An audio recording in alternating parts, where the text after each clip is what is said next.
Isayas 58:3-5.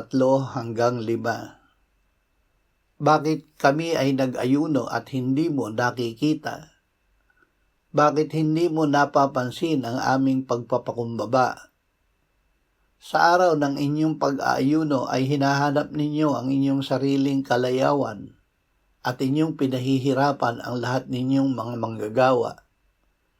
Narito kayo'y nag-aayuno upang makipag-away at makipagtalo at upang manakit ng masamang kamao. Hindi kayo nag-aayuno sa araw na ito upang maiparinig ang inyong tinig sa itaas. Iyan ba ang ayuno na aking pinili? Isang araw upang magpakumbaba ang tao sa kanyang sarili? Iyon ba'y ang iyuko ang kanyang ulo na parang yantok at maglatag ng damit sako at abo sa ilalim niya? Iyo bang tatawagin ito na ayuno at araw na katanggap-tanggap sa Panginoon? Ang tunay na pananampalataya.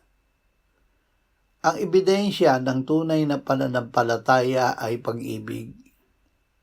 Ang pag-ibig ay paggawa ng mabuti sa ating kapwa. Sinabi ng Diyos, hindi ba ito ang ayuno na aking pinili, nakalagin ang mga tali ng kasamaan, nakalasin ang mga panali ng pamatok, napalayain ang naaapi, at baliin ang bawat pamatok? Hindi ba ito ay upang ibahagi ang iyong tinapay sa nagugutom at dalhin sa iyong bahay ang dukha na walang tuluyan? Kapag nakakita ka ng hubad, iyong bihisan at huwag kang magkubli sa iyong sariling laman.